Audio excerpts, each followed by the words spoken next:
अऊज़ु बिल्लाहि मिनश्शैतानिर्रजीम बिस्मिल्लाहिर्रहमानिर्रहीम अल्हम्दुलिल्लाहि रब्बिल आलमीन वस्सलातु वस्सलामु अला रसूलिहिन नबील करीम।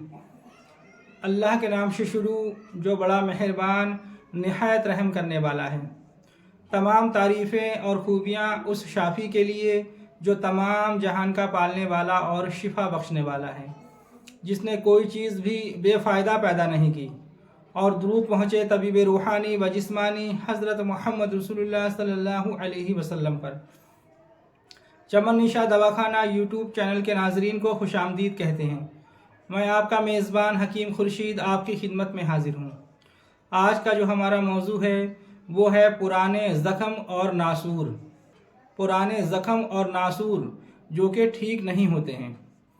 बहुत समय से जो है मरीज़ उसमें मुब्तला हैं और वो ज़ख़म जो है ठीक होने में नहीं आते हैं।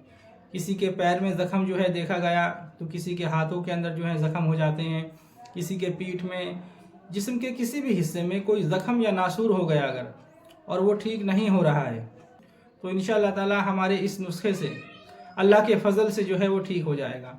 देखा ये गया है कि बहुत सारे मरीज़ों को हमने देखा, कुछ ऐसे भी लोग हमें मिले जिनको जो है ज़ख़म था और वो ज़ख़म उनके ठीक नहीं हुए। उसके बाद उनको जो है अपना पैर कटवाना पड़ा। डॉक्टर ने उनको मशवरा दिया कि अगर आप अपना पैर नहीं कटवाएंगे तो पूरा जिस्म जो है आपका सड़ जाएगा। किसी को जो है हाथ से महरूम होना पड़ा, उनके हाथ में ज़ख़म था, डॉक्टर ने कहा अपना हाथ आपको कटवाना पड़ेगा। तो कोई हाथ से महरूम हो गया और कोई पैर से महरूम हो गया।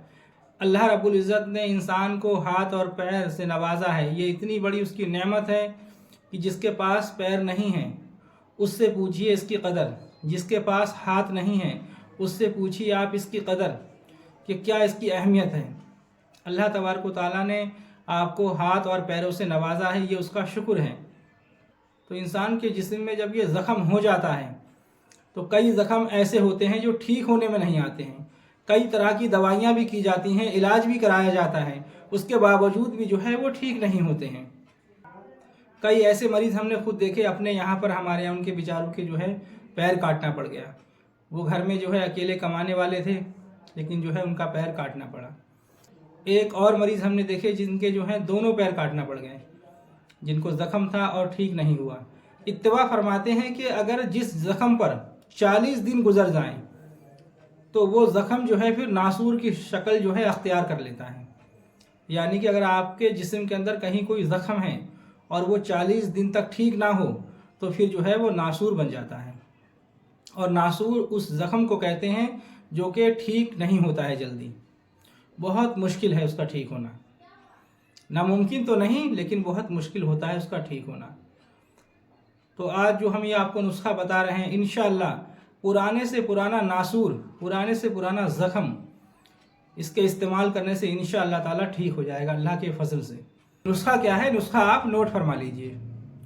आपने लेना है कत्था 10 ग्राम, राल 10 ग्राम, सिंदूर 10 ग्राम, कमेला 10 ग्राम, मुर्दा संग 10 ग्राम, मोम देसी 30 ग्राम और देसी घी 100 ग्राम।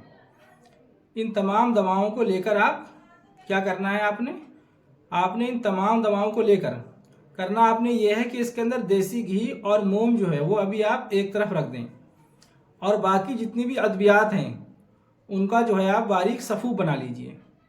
यानी कि कत्था, राल, सिंदूर, कमेला, मुर्दा संग।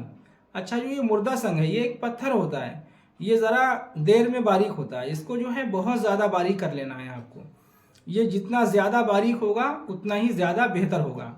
उसके बाद में आपने ये एक ही में मिला लेना है, यानी कि कत्था, राल, सिंदूर, कमेला और मुर्दा संग, इनको पीसकर एक ही में अपने मिला लेना है।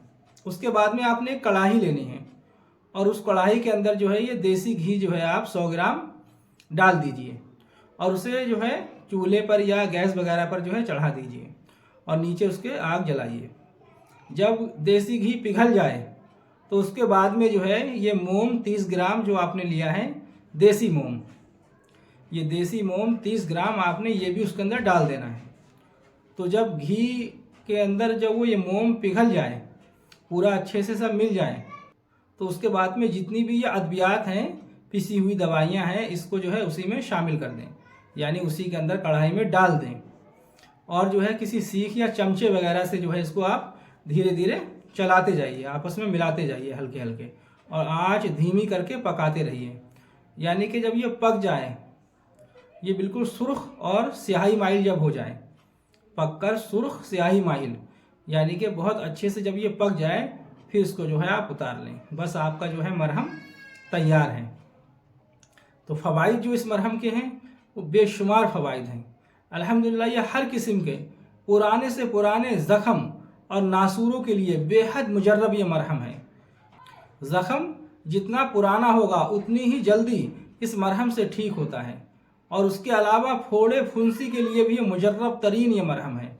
अल्हम्दुलिल्लाह कितना भी पुराना आपका ज़ख़म हो, नासूर हो, जितना पुराना होगा आपका ज़ख़म और नासूर, उतना ही ये मरहम उसके लिए फ़ायदेमंद है। नए ज़ख्मों को तो बहुत चंद दिनों में ये ठीक कर देता है, और पुराना अगर आपका ज़ख़म या नासूर है तो अल्हम्दुलिल्लाह इस मरहम के लगाने से पुराने से पुराना ज़ख़म नासूर अल्लाह के फजल से जो है ठीक हो जाएगा। बहुत ही मुआसिर और बहुत ही अक्सीर ये मरहम है। इसको बनाइए और फ़ायदा उठाइए। और इसके साथ में जिसके ज़ख़म हैं मरीज़ के, तो उसको जो है खाने वाली दवा भी खाना चाहिए, ताकि उसका खून जो है वो साफ़ रहे, क्योंकि खून की ख़राबी से जो है ज़ख़म जल्दी ठीक नहीं होते हैं। तो आपने खाने की दवा में इस्तेमाल आपने करना है इत्रीफल शाहित्रा।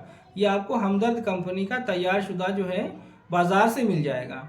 आपने इत्रीफल शाहित्रा जो है वो ले लेना है, और एक एक चम्मच जो है सुबह शाम आपने वो भी इस्तेमाल करना है, 10-10 ग्राम। तो इंशाअल्लाह ताला जो है चंद दिनों के अंदर आपका ज़ख़म नासूर ठीक हो जाएगा। अच्छा, यह मरहम लगाने के बाद में आपने इसको जो धोना है, किसी डिटॉल्स वगैरह से नहीं धोना है, ये आपने धोना है, आपने नीम के पत्ते ले लेना है।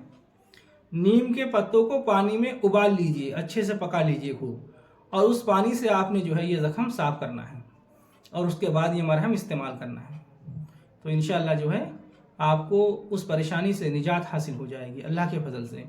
ये मरहम तजुर्बा शुदा और बहुत ही मुफीद और कारआमद ये नुस्खा है। जिस साहब ने ये नुस्खा अता किया है उनका तो कहना यह है कि पुराने से पुराना ज़ख़म और नासूर इससे ठीक हो जाता है। वो बहुत बड़े एक हकीम हैं जिनका ये नुस्खा है, लेकिन मुझे ये मालूम नहीं है कि शुगर वाले मरीज़ के लिए भी ये काम करेगा या नहीं करेगा। बहरहाल आप इसको तजुर्बा करके देखें।